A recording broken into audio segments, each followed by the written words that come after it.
नमस्कार, आप देख रहे हैं एएनजी न्यूज। आपके साथ मैं नीला। बीते सप्ताह शहर में संपन्न प्रमुख घटनाओं से संडे स्पेशल एपिसोड में हम आपको रूबरू करा रहे हैं। जमशेदपुर के सदर अस्पताल में पिछले 14 जुलाई को 11 वर्षीय एक बच्ची की मौत के बाद अस्पताल में परिजनों तथा डॉक्टरों के बीच हुए झड़प के बाद अब दोनों पक्षों में तनाव बढ़ गया है। सोमवार को जहां एक तरफ अस्पताल के डॉक्टरों ने जिले के उपायुक्त से अपनी सुरक्षा की मांग की, वहीं दूसरी ओर मृतक बच्ची के परिजनों ने डॉक्टरों पर कार्रवाई की मांग उठाई। गौरतलब हो कि पिछले 14 जुलाई को जमशेदपुर के सदर अस्पताल में स्थानीय 11 वर्षीय बच्ची रुक्मणी दास को इलाज के लिए भर्ती कराया गया था। उसे मलेरिया की शिकायत थी, जिसके बाद इलाज के दौरान ही बच्ची की मौत हो गई। इसके बाद पूरा अस्पताल अखाड़े में तब्दील हो गई थी और परिजनों तथा डॉक्टरों के बीच हाथापाई तक की नौबत आ गई। इस घटना के बाद सोमवार को दोनों पक्ष जिले के उपायुक्त के पास अपनी फरियाद लेकर पहुंचे। बच्ची के परिजनों के अनुसार 3 दिनों तक बच्ची को अस्पताल में भर्ती रखा गया और लगातार पूरे समय इलाज में लापरवाही बरती गई। इसके बाद बच्ची की मौत हो गई और मौत के बाद हल्की नोकझोंक हुई थी, न कि हाथापाई, और जबरन उन सभी पर केस दायर किया गया है। इन्होंने जिले के उपायुक्त से मांग की है कि इस मामले में उनके साथ न्याय की जाए तथा उन्हें मुआवजा प्रदान की जाए। से मिलने के लिए कि कुछ दिन पहले जो घटना घटा, 3-4 दिन का जो पहले घटा, गुलटी झोपड़ी जो है उसमें एक बच्चे की मौत हो गया। तो डॉक्टर का पूरा सरासर लापरवाही है और पहले से भी डॉक्टर जो है कभी हम लोग के भी साथ भी बहुत बदजुल्मी करते हैं। हम लोग जिला परिषद होके भी हम लोगों के साथ ऐसे करते हैं, तो आम पब्लिक के साथ क्या जुल्म होगा। उस दिन हमारे बहन को हम वहाँ एडमिट करवाने 4 दिन से उसको वहाँ हॉस्पिटल में, सदर हॉस्पिटल में एडमिट करवाया है। पर 4 दिन से हम डॉक्टर को पूछते हैं कि हमारी बहन का क्या हुआ है, पर डॉक्टर बताते ही नहीं है और अचानक बोलते हैं कि उसका हार्ट अटैक से उसका मौत हो गया। पर कोई भी मौत होने के बाद उसके मुंह से झाल नहीं निकलना चाहिए। तो ये तो दरअसल, और जब सुई भी हम लाए मेरी बहन को तो सुई दिया गया ही नहीं है डॉक्टर, हम बाहर से सुई ला के दिए हैं। जब सरकारी हॉस्पिटल है तो सरकारी हॉस्पिटल को तो सुई सब देना चाहिए ना। लोग मेरे को बदतमीज कर रहे थे तो हम गुस्से से उनको कलर पकड़ लेते। देखिए मेरी बहन है और हमें बड़ी जोर गुस्सा आया था जब बच्चा डेट कर गई थी, तो पर भी इतनी बदतमीज कर रहे थे। जब वो लोग बदतमीज करे तो अच्छी बात है, हम लोग बदतमीज करे तो। वहीं दूसरी ओर इसी मामले के संदर्भ में आईएमए जिला इकाई के तत्वावधान में डॉक्टरों की टीम ने भी जिले के उपायुक्त से मुलाकात की तथा अपने लिए सुरक्षा की मांग उठाई। डॉक्टरों के अनुसार मृतक बच्ची के परिजनों ने अस्पताल में डॉक्टरों के साथ खूब मारपीट की थी और इससे डॉक्टर घायल भी हो गए थे। इनका कहना था डॉक्टर अपनी तरफ से पूरा प्रयास करते हैं, परंतु अगर ऐसी घटना हो जाती है तो डॉक्टरों के ऊपर जानलेवा हमला किया जाता है, जो कि उचित नहीं है। इन्होंने जिले के उपायुक्त के समक्ष मांग उठाई है कि इस मामले को संज्ञान में लेकर डॉक्टरों की सुरक्षा को सुनिश्चित की जाए ताकि डॉक्टर भयमुक्त वातावरण में मरीजों का इलाज कर सके। कल जो सदर अस्पताल में 14 तारीख को जो घटना घटी डॉक्टर्स के साथ, उसके संबंध में आज हम लोगों ने डीसी साहब और एसपी साहब से मुलाकात की। उनको सारी वस्तुस्थिति के बारे में बताया। बहुत सी बातें उन लोगों को पहले से पता था। उन लोगों ने हम लोग को आश्वासन दिया है कि जितना जल्दी हो सकेगा हम लोग कार्रवाई करेंगे और जो भी इसमें गलती की है उन पर उचित कार्रवाई जल्द किया जाएगा। जमशेदपुर में पिछले 10 माह से बंद पड़ी टायो कंपनी के द्वारा बुलाई गई वार्षिक बैठक को लेकर कर्मचारियों ने जमकर प्रदर्शन किया। सुरक्षा के दृष्टिकोण से भारी संख्या में पुलिस बल की तैनाती यहां की गई थी। बिष्टुपुर स्थित सेंटर फॉर एक्सीलेंस में टाटा स्टील के अधीन चलने वाली टायो कंपनी के मैनेजमेंट और यूनियन के लोगों के द्वारा वार्षिक बैठक समारोह का आयोजन किया गया। इस बैठक में पिछले 10 माह से बंद पड़ी कंपनी पर विचार विमर्श किया जाएगा। बैठक स्थल पर टायो कंपनी के कर्मचारियों ने जमकर हंगामा किया। मैनेजमेंट और यूनियन के विरोध नारेबाजी कर अपनी आवाज बुलंद कर रहे थे। सुरक्षा के दृष्टिकोण से जिला पुलिस के द्वारा भारी संख्या में पुलिस बल की तैनाती की गई है। इसके बावजूद कर्मचारी रोड पर प्रदर्शन करते नजर आ रहे थे। पत्रकारों से बात करते भी अजय शर्मा ने कहा कि लंबे समय से घाटे में चल रही टायो कंपनी की स्थिति को सुधारने के लिए टाटा स्टील के द्वारा 380 करोड़ रुपए का भुगतान किया गया था। इसके बावजूद मैनेजमेंट और यूनियन के लोग इस पैसे का बंदरबाट कर कंपनी को बंद करने की घोषणा कर चुके हैं। कंपनी के बंद होने से वहां काम कर रहे कर्मचारी एवं उनके परिजन भुखमरी की कगार पर पहुंच गए हैं। 7,000 लोग एक तरफा लिए गए इस निर्णय से प्रभावित हुए हैं, मगर राज्य सरकार खामोश। तमाशा देख रही है। जहां एक तरफ मोमेंटम झारखंड का सपना देखकर राज्य के मुख्यमंत्री निवेशकों को झारखंड में निवेश करने का न्योता दे रहे हैं, वहीं दूसरी तरफ चालू कंपनियों को बंद किया जा रहा है। 380 करोड़ रुपए जो है हमारे पेरेंट्स कंपनी जो है टाटा स्टील है, वो टायो को 380 करोड़ रुपया रिवाइव करने के लिए दी कि ताकि कंपनी सुचारू रूप से चल सके।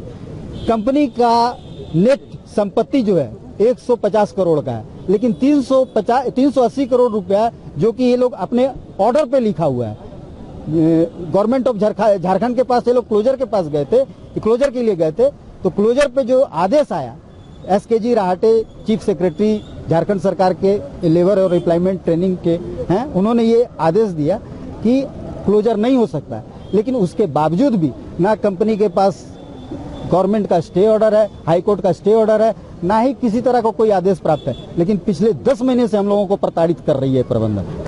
वहीं टायो कंपनी में काम कर रहे कर्मचारी अजय सिंह का कहना है कि जहां एक तरफ पूरे देश में चीनी सामानों का बहिष्कार हो रहा है, वहीं टाटा स्टील केंद्र सरकार की मदद से चीनी सामानों का उत्पादन कर रही है और अपने देश में तैयार होने वाले रोल मिल के उत्पादन को ठप कर रही है। चाइना के खिलाफ में बहुत लोगों बम्बई में बैनर को फाड़ा गया, ओप्पो का जितना प्रोडक्ट है आप मत खरीदिए, ये मत कीजिए, वो मत कीजिए, पब्लिक को सब बोलते हैं, लेकिन टाटा कंपनी रोल फैक्ट्री बंद करके चाइना से रोल एक्सपोर्ट करके पूरे इंडिया में इवन सेंट्रल गवर्नमेंट तक उसमें इन्वॉल्व है, वो लोग रोल यहाँ खरीद करके बेचते हैं। क्या वो रोल को यहाँ अपनी कंपनी बंद करके उसको चला नहीं सकती है? ये जान करके प्रॉब्लम क्रिएट किया जा रहा है ताकि लोगों को बेरोजगार किया जाए। ये सरकार की क्या नीति है समझ में नहीं आती है। वहीं सुरक्षा व्यवस्था का जायजा लेने CCR DSP सुधीर कुमार यहां पहुंचे। उन्होंने कहा कि सुरक्षा की दृष्टिकोण से पुलिस बल की तैनाती की गई है, हम लोग हर परिस्थिति से निपटने के लिए तैयार हैं। ऐसा नहीं है, सुरक्षा के दृष्टिकोण से फोर्स का डिस्ट्रीब्यूशन किया गया है और रूट को सुगम रूप से चलाने के लिए डाइवर्ट कर दिया गया है, बाकी वैसी कोई बात नहीं। कर्मचारी प्रदर्शन कर रहे हैं, लोग हैं जो लोग अपनी मांग को रखेंगे तो अपनी मांग को रखें।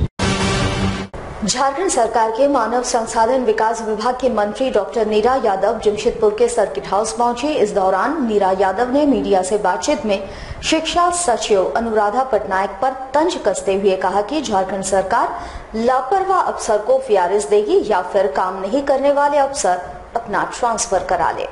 देखिए आप लोग, आपको हम स्पष्ट कर दें, विभाग के जो मंत्री होते हैं वो सचिव को निर्देश देते हैं और सचिव का है कि जिस मैटर पे कहा जाए उस पे आप ऑप्शन बताएं कि नंबर 1 में ये ऑप्शन हो सकता है, नंबर 2 में ये, नंबर 3 में ये, ना कि आप उसको डिसाइड करके बताएं कि ये करना चाहिए। तो आप ऑप्शन बताएंगे, हम जनहित के लिए जो सही होगा उसको करेंगे, क्योंकि जनता से हम लोगों को रूबरू होना पड़ता है।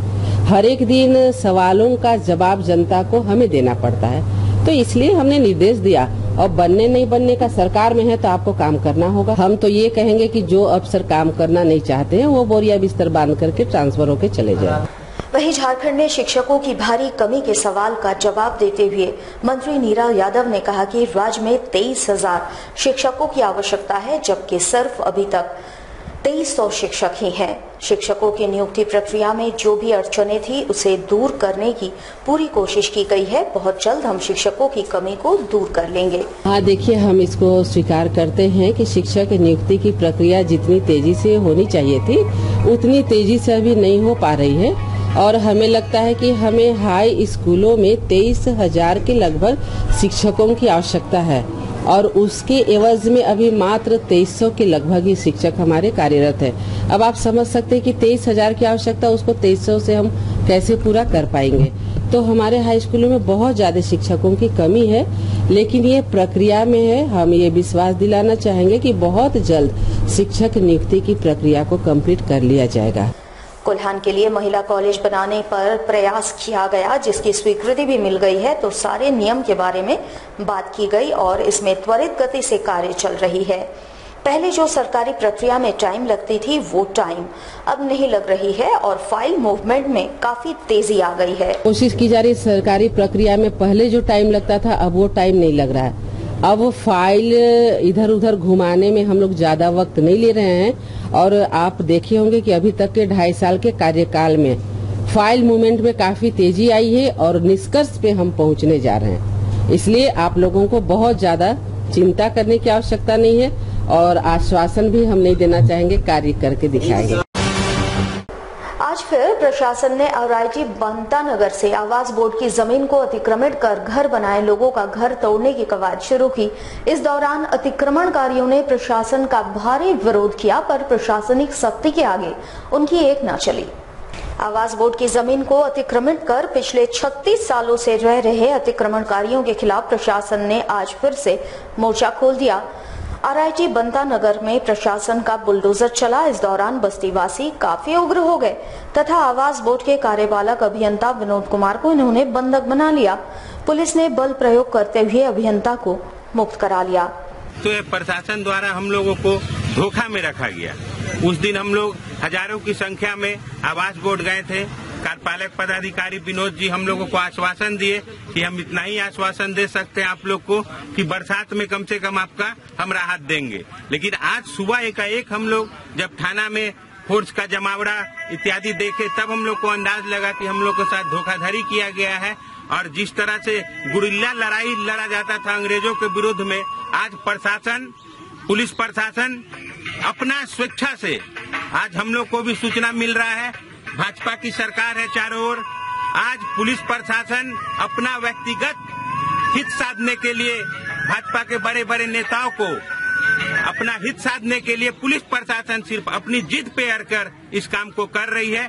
बस्तीवासियों के पक्ष में इंटक नेता नीतीश कुमार राज भी नारेबाजी करते नजर आ रहे थे, जिन्हें पुलिस ने गिरफ्तार कर लिया। यूं कहे तो प्रशासनिक सख्ती के आगे लोग बौने साबित हुए। अतिक्रमणकारियों की इस दौरान एक न चली। आपको बता दें, अविभाजित बिहार सरकार के समय से यहां अतिक्रमण का सिलसिला जारी था। तत्कालीन सरकार ने इस पर ध्यान नहीं दिया था। प्रशासन के आदेश से बाकी जो अतिक्रमित जमीन थी वहाँ पे वो खाली कराया गया था, लेकिन उस दिन बहुत लेट हो जाने के कारण इनको छोड़ दिया गया था। यहाँ 20-25 घर है, लेकिन हाँ वो एक तरह से मोहलत ही था इनके लिए। लेकिन ये एक हफ्ते में भी इन्होंने खाली नहीं किया है। और जैसे इनका कहना है कि हम लोगों को पूर्व में सूचना नहीं दी गई है, लेकिन मुझे जहाँ तक मालूम है कि ये चिट्ठी उसी दिन निकल गई थी और आवास बोर्ड से शायद यहाँ पे तामीला भी करा दिया। इनका कहना है कि बरसात में कम से कम जिला प्रशासन ये काम न करे, तो आप इस पर कुछ अपने बड़े अधिकारियों को सूचित करेंगे? देखिए, पहली बात तो ये है कि पिछली बार जब एक हफ्ता पहले ये हुआ था, उस वक्त ही मैंने ये बात की थी कि बरसात के कारण लोगों का कहना है कि अभी कुछ दिन एक दो महीने के लिए रोक दिया जाए। लेकिन मुझे वरीय पदाधिकारियों से यही आदेश प्राप्त हुआ कि ये प्रॉपर्टी जो है वो आवास बोर्ड की है और उन्होंने हमें यहाँ पे अतिक्रमण हटाने के लिए। मैडम 36 साल से आवास बोर्ड नहीं हटा पाई थी अतिक्रमण, तो 2 महीने में कुछ बिगड़ तो नहीं जा सकता था? देखिए भाई, इस बारे में आप अगर आवास बोर्ड से पूछिएगा तो ज्यादा बेहतर होगा। मैं तो यहाँ पे एक दंडाधिकारी के रूप में बताऊंगी। कोल्हान का सबसे बड़ा सरकारी अस्पताल एमजीएम बरसात के दिनों में खुद पर ही सवालिया निशान लगाते दिख रहा है। अस्पताल में अलग से बने डेंगू वार्ड के आसपास तथा अस्पताल परिसर में इतनी गंदगी है कि अस्पताल खुद ही बीमारियों को न्योता देता नजर आ रहा है। देखिए जमशेदपुर से सुमित कुमार की ये खास रिपोर्ट।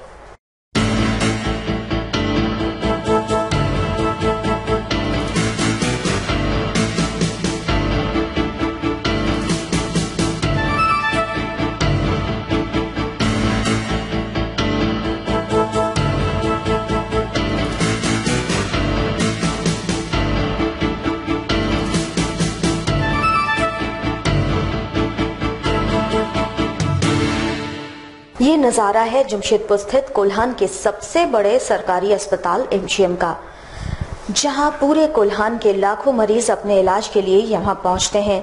अमूमन रोजाना 10,000 से अधिक मरीजों का छोटा बड़ा इलाज यहां होता है।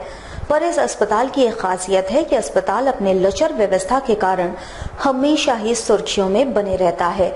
अस्पताल में कई अधीक्षक आए और गए, परंतु अस्पताल की व्यवस्था है कि टस से मस नहीं होती है। इन बरसात के दिनों में अस्पताल मानो कचरों के ढेर पर चल रहा है।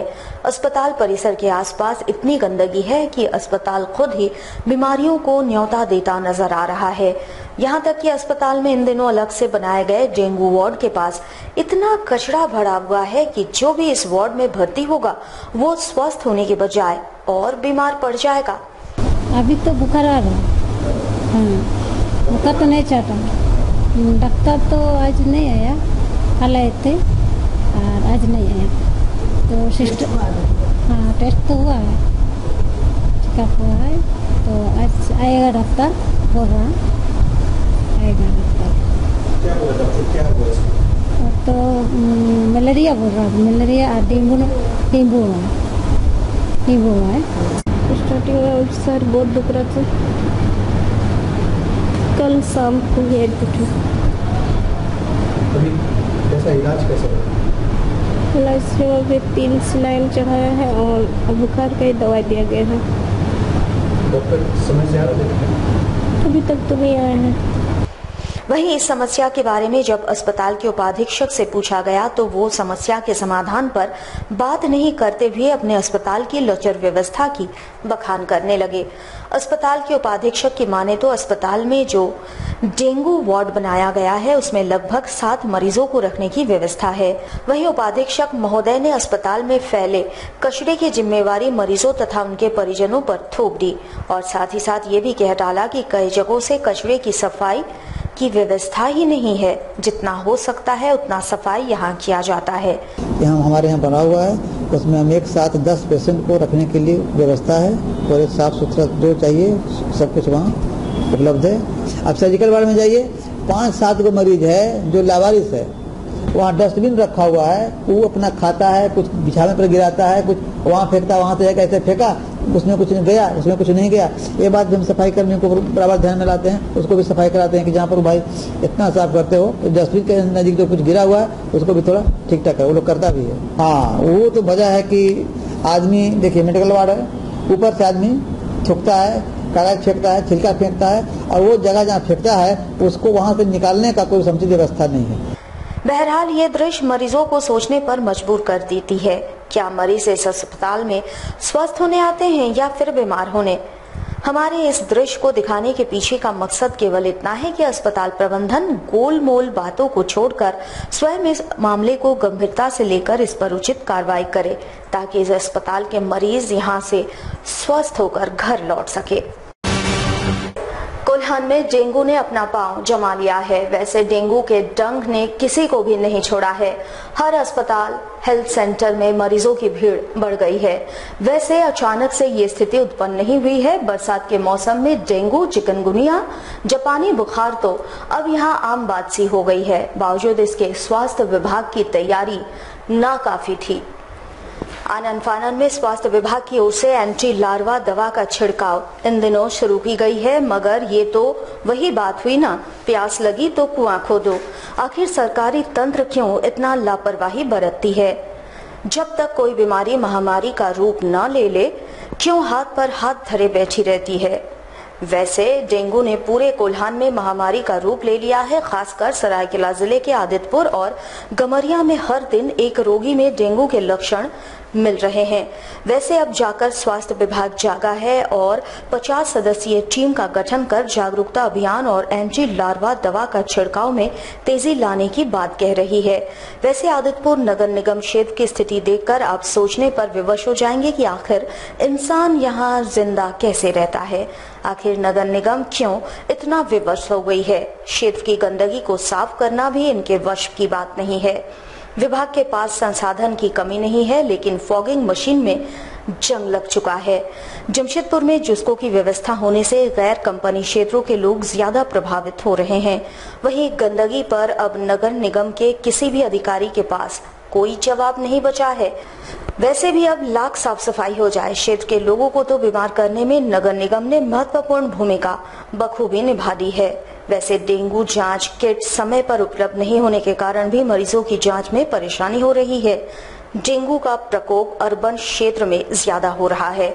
जमशेदपुर के बिरसा नगर, बारीडी, भुइयाडी, बीएच एरिया, कदमा, सुंदरनगर, जुगसलाई आदि इलाकों में डेंगू का प्रकोप तेजी से फैल रहा है, जबकि सरायकेला, आदितपुर और गमरिया में डेंगू का प्रकोप जारी है। वैसे पश्चिम सिंहभूम चाईबासा के बंदगांव इलाके को डेंगू प्रभावित जोन के रूप में स्वास्थ्य विभाग की ओर से चिन्हित किया गया है। डेंगू की जो बीमारी है, आज की तारीख में 32